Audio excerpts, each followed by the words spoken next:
audio from the Manhattan Project National Historical Park in Oak Ridge. The X-10 graphite reactor was built in Oak Ridge as the first permanent nuclear reactor. On the morning of November the 4th, 1943, the reactor went critical and started producing plutonium-239. That plutonium was sent to Los Alamos, New Mexico, where it influenced the design of the Fat Man bomb. This logbook reflects the moment criticality was reached. It is on display at the graphite reactor on the campus of Oak Ridge National Laboratory. Come and see us at Manhattan Project National Historical Park.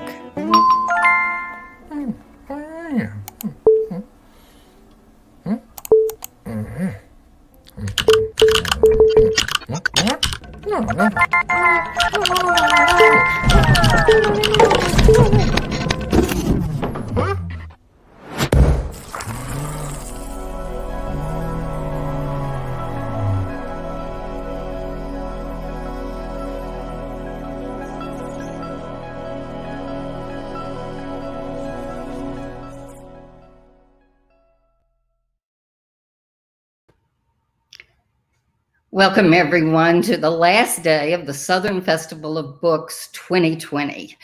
We hope you've enjoyed these last 10 days, even though they are virtual.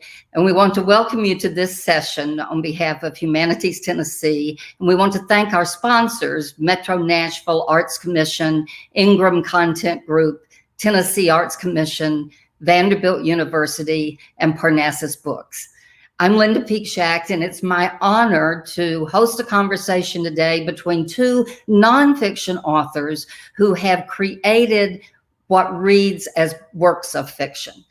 These are nonfiction novels, and I can tell you that by the end of them, you will either be rooting for the heroes, hating the villains, or weeping with relief that justice has finally been done. So let me introduce you to our authors for today. We have an investigative reporter writing a book about lawyers and doctors and miners as truth and justice seekers. And we have an author writing arguably about the birth of investigative reporting. So let me bring to the stage the author of Citizen Reporters, S.S. McClure, Ida Tarbell, and the magazine that rewrote America, Stephanie Gorton. And also joining us today, Chris Hamby, who won a Pulitzer Prize for his reports for the New York Times on how some lawyers and doctors rigged a system to deny benefits to coal miners stricken with black lung disease. His reporting resulted in remedial legislative efforts and formed the foundation for the book that he has written out this year, So Full of Coal Dust, A Fight for Breath and Justice in Appalachia. Stephanie and Chris, welcome. Thank you. Thank you. Yeah, both of you tell stories of truth tellers and truth seekers, and sometimes in pursuit of social change, but sometimes in pursuit of readers and selling magazines like McClure's. But you tell stories of people with flaws who were able to bring about these changes. Can we set the stage for our viewers by just talking about who they were, and then we'll talk about what they did and why it mattered? Stephanie, let's start with you. Who's S.S. McClure and Ida Tarbell, and why did they matter? Sure. So I like to think of S.S. McClure, Sam McClure, and Ida Tarbell sort of as what you might call ghosts of history. Their influence can be felt in the state of journalism and the media world and how we consume culture today, but their names are not hugely commonly known, which is one thing that I found really fascinating about telling their stories, because they were very colorful and remarkable personalities. Both were born the same year, 1857, but they came from different circumstances. McClure immigrated from Ireland when he was a child to rural Indiana. He grew up in a farming household where the only books to read were the Bible, Pilgrim's Progress, and his stepfather's agricultural catalogs. And he worked his way year by year with incredible effort through high school and college. By the time he came out, he had no idea what to do. He was very much an outsider to the media world of his time. And his first career track job was as a bicycling instructor. So the bicycle was a recent invention and it had taken the world by storm. He made the leap from there to a cycling magazine, and from there to New York and the world of magazines generally. His rise and his outsider status, both, are hard to overstate. By 1900, he was seen very widely as one of the most important men in America. And there's even a quote from Life magazine claiming, "Nobody's hand has been more perceptible than his on the crank that turns the world upside down." So after this very deprived and starving origin story, McClure, developed this almost supernatural editorial vision, the sense of what people wanted, what they would buy, and what stories were important to tell. He thrilled to the discovery of new writers. One of his most important discoveries was Ida Tarbell. He also was, as you mentioned, an incredibly flawed personality. And one of the things that was very remarkable about him was his capacity for myth making. And he narrated his own rags to riches story exhaustively to anybody who would listen. Tarbell, born the same year as McClure, came from the Pennsylvania oil region. And she also suffered a pretty challenging upbringing in that raised in a prosperous oil refining household, her father was driven into bankruptcy by the rise of Rockefeller Standard Oil when she was 15. And that humiliation, that sense of trauma really never left her. She was also raised by staunch Methodists who were abolitionists and feminists. And she took the unusual step of going to college and later moved to Paris to try to make a living as a writer. She decided at the early age of 14 that she would never marry, and that her independence was more important to her. In the course of my research on Tarbell, I really came to admire her deeply. And though her name is the second in the subtitle, she is really the heroine and the protagonist, I think, of this book in the end. Not necessarily deliberate, but that's something that came out of the research. She is best known today for her landmark series on Standard Oil, which was turned into a 2-volume book and led directly to the breakup of the Standard Oil monopoly in 1911. She also was the kind of guiding hand behind McClure's magazine. She kept McClure himself functional and really kind of held the machine together until a big implosion and a staff walkout and a fall from political favor in 1906, which is the kind of climax and final disaster of the book. So in a nutshell, that sort of takes you through the dual biography that is the plot of the book, and maybe provides the outline for some of the more dramatic incidents. That's great. I want to get to those incidents, but first I want to introduce Chris and ask him to give us the key players in your book. Because in many ways, you as an investigative reporter working with the people in your book brought about the same kind of justice that Ida Tarbell did with some of her reporting. So tell us about John Klein and the doctors and the other lawyers, as well as those miners who are such a key part of your book. Yeah, and thank you. And in my book, there's really 2 primary characters, although you could say that there's certainly a whole a cast of characters. They're really almost stand-ins for this community of this kind of small but scrappy coalition of miners and some lay representatives and lawyers and a few sort of idealistic doctors and activists who really have fought back against the coal industry and their enlisted doctors and lawyers. What the way I really started on this is that I came to the realization in 2011. I had actually, in reading a report as part of my day job, covering labor and environment and health for the Center for Public Integrity here in DC as a nonprofit investigative news outlet, and came across a report that had as a just sort of a sidebar that black lung was actually surging back, especially in central Appalachia. And this was a surprising finding. A lot of people still don't know that actually levels of disease, of the severe form of the disease, are at the highest levels ever recorded today.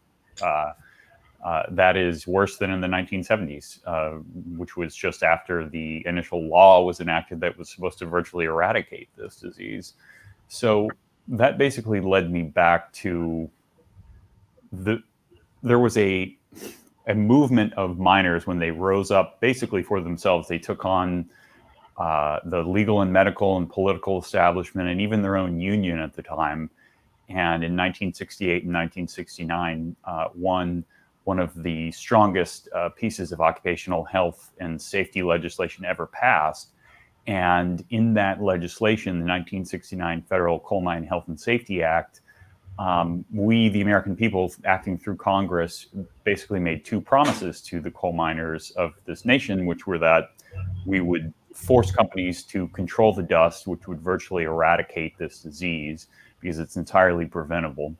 And then in the meantime, that we would provide modest, fair compensation in the form of monthly benefits and medical coverage for black lung to the people who got the disease. I was surprised that 50 years later, that has not been fully realized. Those promises, we have not kept those. And it was while reporting in Appalachia that I met the first of the characters in my book, which is he was by then a lawyer named John Klein. And he's really a fascinating character. And I pretty quickly came to realize that he needed to be one of the protagonists of this book once I started working on it 6 years ago. He came from upstate New York to the coalfields of southern West Virginia in 1968 as this idealistic anti-war, pro sort of poverty warrior in the as a VISTA volunteer, actually, Volunteers in Service to America as part of the war on poverty. And he ended up staying in West Virginia after serving his VISTA stint. And he worked as a carpenter. And then he started a business where he built homes almost exclusively for people of modest means in the community who qualified for a government low-interest loan program. Then he went to work at a rural medical clinic as a benefits counselor, where he would help with the initial stages of screening miners for potentially having black lung and then helping them apply for benefits under this federal program just to get it started. But he didn't actually, people who did this didn't actually represent miners because that was crazy and you couldn't even get lawyers to take these cases for a variety of reasons.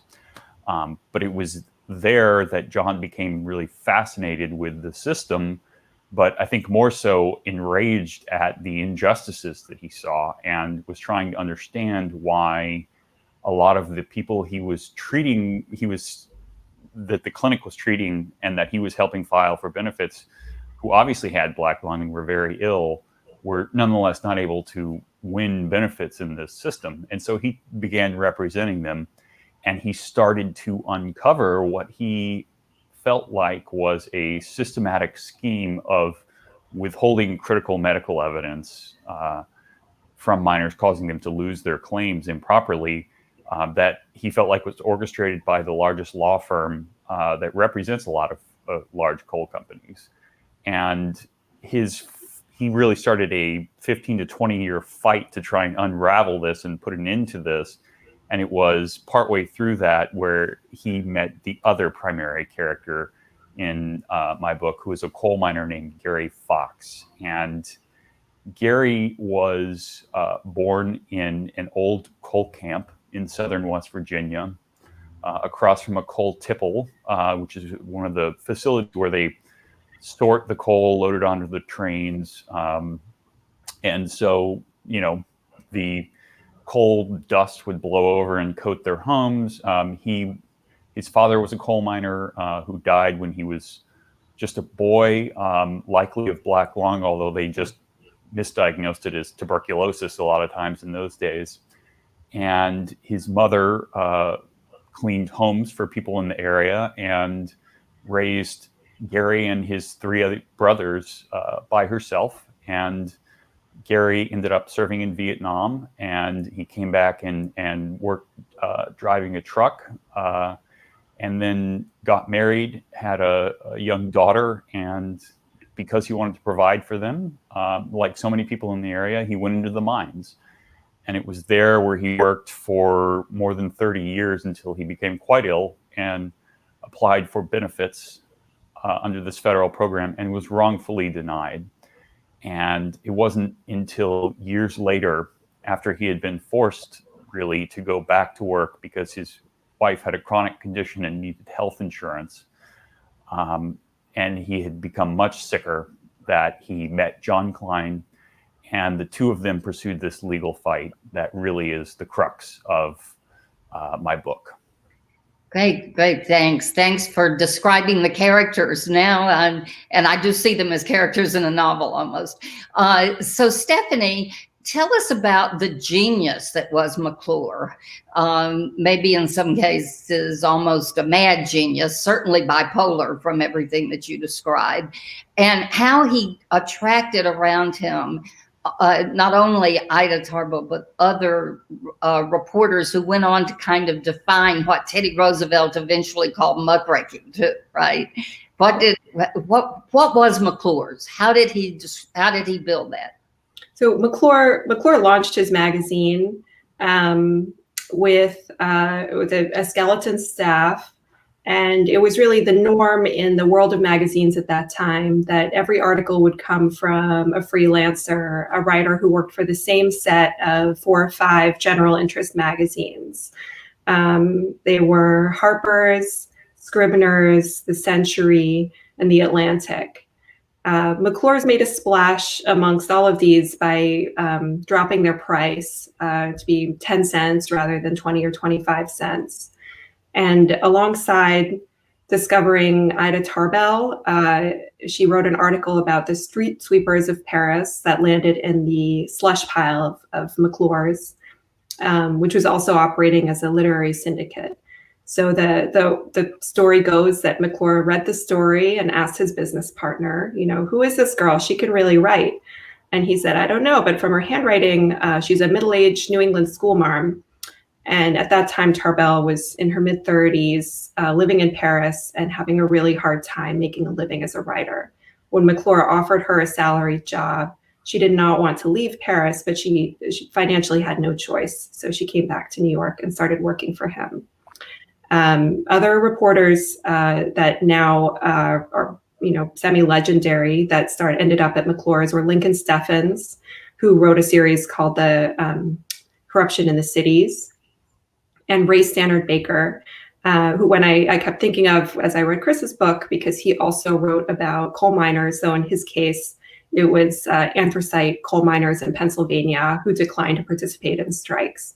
Baker also wrote one of the first series on lynching to make it into the mainstream press that ended up being read by the president.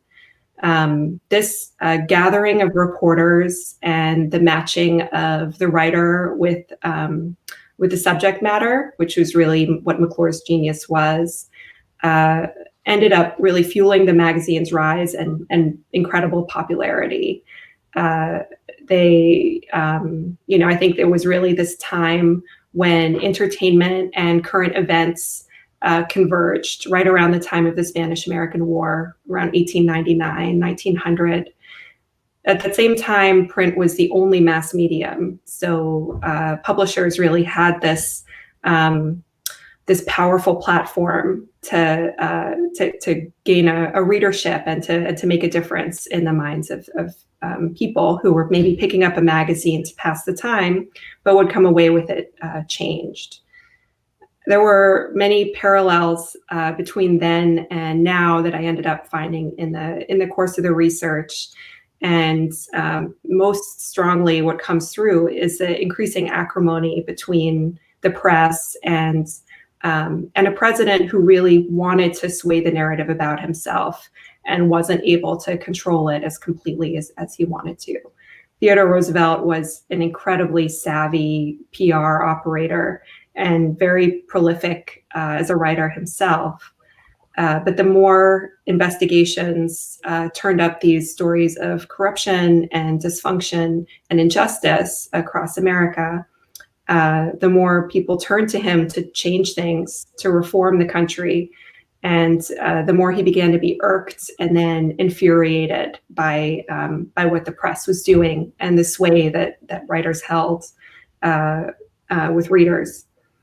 In addition to this journalism powerhouse, McClure's was also a place where fiction writers were discovered. So Willa Cather was published there early on, Jack London. The first Sherlock Holmes stories were brought to America by McClure, and writers like Robert Louis Stevenson and Rudyard Kipling were very much part of McClure's inner circle. I also want to dwell on Ida Tarbell's work with Standard Oil, because when she was coming up, Standard Oil controlled upwards of 85% of oil production and distribution in America. So with her work, I think she instituted some practices that weren't necessarily common or even heard of at that time. She dug through incredible volumes of court documents. She was one of the first journalists at that time to make a point of confirming what every source told her with a second source. She declined any offer of a gift or even a kind of pleasant way of passing the time with any of her interviewees who were part of Standard Oil. She had a years-long series of interviews with Henry Rogers, the PR honcho there. And he always joked that he couldn't even get her to drink a glass of milk in his office because she just wanted to focus on the work. So I think part of the reason that worked is the almost, that idyllic situation that journalists had under McClure. He paid them very well. He gave them expense accounts and years, if they needed it, to produce a series. There was definitely an element of escapism in writing this book because the circumstances are so different for writers and for journalists now. I think you can see the legacy in what Ida Tarbell did very much in writers like Rachel Carson or Bob Woodward, and the pioneers of new journalism in the 1970s, resurgence of magazine journalism as well, and today in work like what Chris is doing, documentary radio and TV as well. So McClure's as a magazine was a kind of birthplace of a lot of what we now think of as canonical American journalism and literature. But Ida Tarbell's series specifically, I think, set the mold for American investigative journalism that held objectivity as an ideal, which hadn't necessarily been the case before, and set the bar for a new level of investigation, of doing original work, and of the journalists holding themselves to a set of ethics. And maybe if I was going to summarize the legacy of McClure's and of Tarbell, those would probably be the two main pillars. That's great. That's right. Well, let's go to one of those people representing that kind of journalism today, Chris. You tell us the story of the Jackson Kelly law firm and John Klein's fight to uncover what they were doing.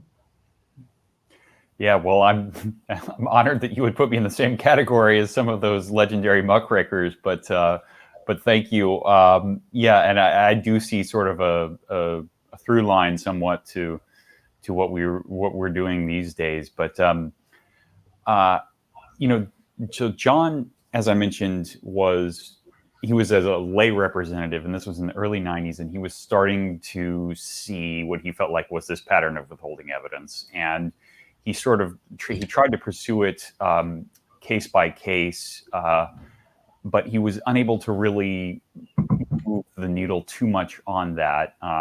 He ended up actually in the late 90s deciding to go back to law school and emerging with his law degree at age 53. And it was while in law school that he came across while reading case law in the law library, this theory of fraud on the court, which is more than just garden variety fraud, but a sort of heightened level of fraud that is basically a systematic scheme to subvert the entire judicial system.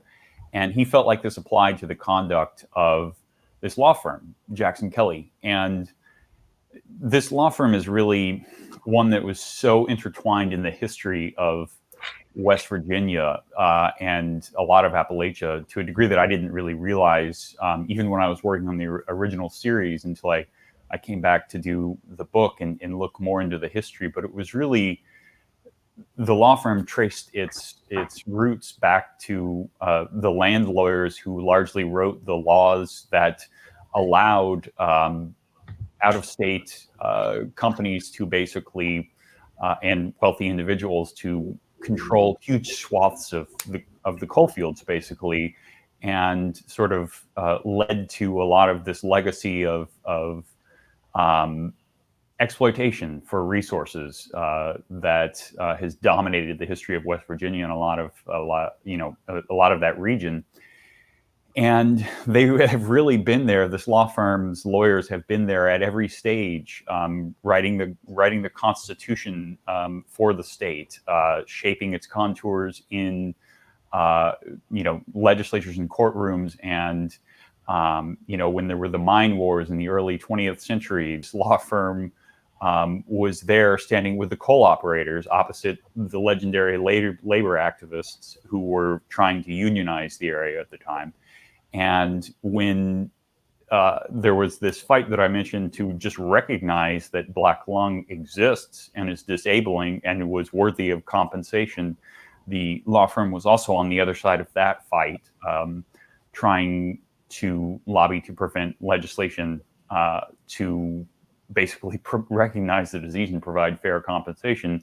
And they've since been the premier law firm for a lot of these coal companies. And what they ended up doing was, I sort of tried to, as part of my work, to recreate some of what John had said he'd seen. And it was very difficult to figure out exactly what was going on in these cases, because they're not like court files where you can just go to the court and request them. They're not open like that, because these are administrative cases that have a lot of privacy protections for good reason. So what I had to do was identify cases of potential interest and then contact the miners or their family members and see if they would allow me permission to get their files. And so I ended up going down to the Labor Department, lugging a whole bunch of boxes of files and logging those, and came to see what John was claiming was actually correct, that there was this pattern of withholding evidence in critical cases that had caused miners to lose their claims, and including in Gary Fox's claim, the other primary character. And so when John and Gary finally got together and teamed up, which is really sort of the narrative arc of this book, is John was able to pry loose these key reports that had been withheld in Gary's earlier claim. And then the real question became what to do about it. And ultimately, I think there were some remarkable reforms that were enacted because of what happened to Gary Fox and miners like him. And that was really because John, pushed to uncover the truth, even when there were not a lot of people who agreed with him or saw what he was seeing at the time. But I think he's been vindicated by history. Yeah, that scene in your book where the announcements finally made of the regulation changes, it really kind of brought tears to my eyes as the miners came in to take their seats, even the ones who could not talk for lack of breath. One thing I want to ask you, though, is, and maybe this gets to that third question of why it mattered. Let's start with you, Chris, because there's one group you didn't mention, and that's the doctors, both the doctors on the side of the Angels and the doctors who were in cahoots with Jackson Kelly and others. Can you talk a little bit about that? Yeah, so there certainly were some doctors who behaved quite heroically in this. And in the original recognition, it was largely this trio of doctors who were helping miners and basically providing the scientific validation with a little bit of rabble-rousing advocacy to actually win recognition of the disease. But there certainly have been, on the other side, a number of doctors who are reliably testifying for coal companies who seem to have never seen a case of black lung in their lives. And, you know, that's not necessarily surprising that you have the usual suspects in these types of litigation. But when I was looking at this, the thing that did surprise me was that really for 40 years, so many of the reports that were critical in opposing miners' claims were coming from this small unit of radiologists at Johns Hopkins. And they had an incredible outsized impact on miners' claims because judges decide cases in large part based on credibility determinations. And the doctors at Johns Hopkins had impeccable credentials. And so, you know, it was only after sort of really trying to figure out what these doctors, and one doctor in particular who was just prolific, what their records actually were. So I just created this massive spreadsheet, and not the most efficient way, but it worked. And then also just looking at whether their opinions comported with the medical literature and prevailing scientific opinion. And they did not. But, you know, and there were some significant changes that resulted as, you know, it's sort of when that finally became apparent to people in the government, but it had been occurring for decades, and it just sort of needed a spotlight in a lot of ways. And so, you know, I think that that's the one thing that a lot of the people in the book that I describe, you know, they really pushed for this, and they finally got people's attention. And once people saw it, they felt compelled to act.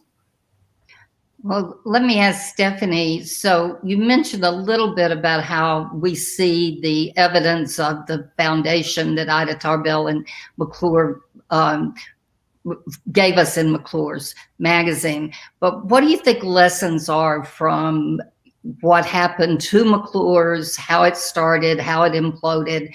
What do you think the lessons are for today? The story of the magazine is really illustrative of you know, what can happen when investigative journalism is supported when it's given resources, and then what happens when it's deliberately torpedoed. But also, you know, the way that the personal and the creative collaborations at the heart of McClure's were, you know, had very flawed personalities involved, and that also led to the demise of the magazine. The end of the book was one of the most interesting parts to write, because in 1906, Theodore Roosevelt decided he had had enough of journalists calling for reform. And he gave a speech at the setting of the cornerstone of the House of Representatives, where, as you say, he likens journalists to the character in Pilgrim's Progress, the man with the muckrake, who's much less familiar to us in general now, but it's where the term muckraker comes from. And this character was someone who never lifted his head and looked about him, but was always grubbing around with his rake down in the muck to see what else he could find down there. There had been rumblings of this before the speech. Nobody in the world of magazines was shocked that Roosevelt felt this way. He had written to nearly all of the men at McClure's. He never really saw Tarbell as worthy of writing a direct letter to, but he was friendly with Ray Stannard Baker and with Lincoln Steffens, and had both, as well as McClure, over to the White House previously. And he wrote to them urging them to put more sky in their landscape, not to focus so much on what was going wrong in America, but to take a more positive slant. And when this didn't happen, and the popularity of the magazines was not was not waning in any sense, that provoked his feeling that this speech was urgent, that he needed to give it. And Roosevelt's power was such, his charisma was such, that there was a sentiment, a kind of anti-investigation sentiment that came soon afterward. There was, all these satirical articles saying, well, why look for fact when diatribe is at hand, railing against this kind of trend for torrential journalism, for outrage as a currency that readers were used to trading in. I think there are a lot of parallels to today, to maybe media outlets who are seen as only wanting to keep viewers' eyes on the screen and continuing to keep their show running. Although in the case of Roosevelt and McClure's, it kind of it was one of the last destabilizing pieces in what was already a very flimsy edifice.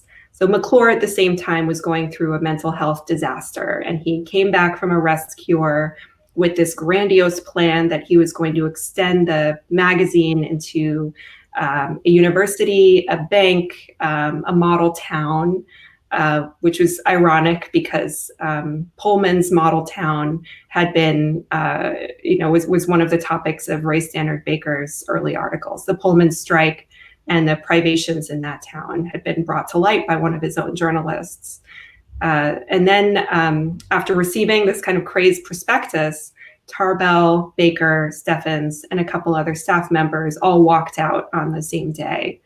That actually happened a few weeks before Roosevelt's speech, but the two happened in such close conjunction that to the rest of the world, they were seen as one and the same. And McClure had kind of been taken down by flying too close to the sun, by insisting on not compromising with a president who was incredibly popular. So I think maybe there isn't exactly a lesson we could take from today, but the circumstances are just different enough at that point in the Gilded Age that in a way there's an echo, or there's some clues. Print is definitely no longer the only mass medium, and there are other drastic differences between then and now, but there are enough similarities that it's a kind of interesting incident of the past to re-examine and to say, why did that end up happening again? How can we stop it from happening in the future? Well, great. Chris, so what can we take away from your work? And since we're in the middle of a pandemic, I'll just say in this particular time where health news and information about health is important, what do you think we can learn from what happened with John Klein, Jackson Kelly, and the efforts to bring benefits for Black lung survivors? Yeah, well, it's an interesting time certainly to be releasing this book, because when I first started this, I first started reporting on Black lung in 2011, and I did multiple stories and then a series of articles, and then signed up to do the book in 2014. And at the time, I made very explicit in my proposal, this is not a story of good triumphing over evil. This is a story of ongoing injustice. And I knew that was going to be an obstacle towards, people would like to see a nice story wrapped up neatly, and that doesn't happen in reality most of the time. Most of the stories that I've done in my career, we put something out there. We put a ton of effort into all of, getting everything exactly right, and months. And I've spent as much as 18 months on a story before. And, we put it out there and it feels like we almost have given birth, and it just goes sort of stillborn into the world, and nothing really happens from it, even though you think you've revealed some sort of important injustice. But with this case, this story was different. And I've been struggling to pinpoint exactly why in my mind over the years to make sense of this, but I think a lot of it is just the resonance of the individual stories of the miners and their advocates and the people who have been pushing for so long for just a very modest measure of justice and fairness for what they've done for this country. And so over the course of the 6 years that I was working on this book, I got to, I had the real privilege of documenting in real time some remarkable changes in terms of, there were new regulations enacted that actually should help curb this disease, eventually eradicate it, which should have been accomplished long ago. And then to restore fairness to the system. And that includes John Klein, basically a rule change that he had been pushing for 20 years that nobody else was really thinking about, or there was resistance to, or just couldn't get any traction. And it was finally, in 2016 when this came across the finish line, and it was seeing John's arguments and seeing the actual regulatory documents in the Federal Register describing what happened to Gary Fox and the injustice of his case, and how that spurred them in part to act. The lesson to me was that people, if you bring things to the fore and expose injustices, they are so egregious that people feel compelled to act. And you need a lot of things to align, and you certainly have to have a receptive audience. In this case, there was a labor department in 2014 through 16, really, that was receptive to making these changes. But it was really just sort of this amazing confluence of pressure, people, and government aligning. And there were really some remarkable things. Now, the battle is never completely won. There are still things that could be improved, made a lot better, and there is always the potential that we could go the other way. But I think that, for me, it was really inspiring to see that sometimes people do step up and do the right thing when you put the facts before them. Well, I want to close by asking each of you, what are you doing next? We have a couple of minutes, so 1 minute each on what you're doing next. I'm writing a book about the history of birth control, which is very much on my mind. I have a toddler and a newborn at home, no childcare through the pandemic, and birth control is probably one of the most urgent things I can think about right now. What about you, Chris? And I have been cured for the near future of wanting to work on another book for a while, but maybe I will someday. But right now I'm working on, in my day job for the New York Times, some stories related to the government's response to this pandemic. Well, that's what we need right now. Thanks so much. We have about 1 minute, and I'm going to ask each of you, do you have a question for the other that you would send them off with in terms of their work? I think for Chris, it would have been, how does this story still live with you? Are you still in touch with everybody? Great question. Yeah. And just to briefly answer that, yes, and that's been the best part of it. And it's been a real joy. And Stephanie, I'm curious whether you think that this would have played out differently, the way that McClure's everything went down with that, if it was a less individual-driven entity, and how that really, if it was more of an institution and rather than driven by McClure's personality himself, if things would have ended the way they did, or if there's a path forward for an entity like that today. Yeah, absolutely. And I think we're very short on time, but I think the genius and the great flaw was everything rested with an individual.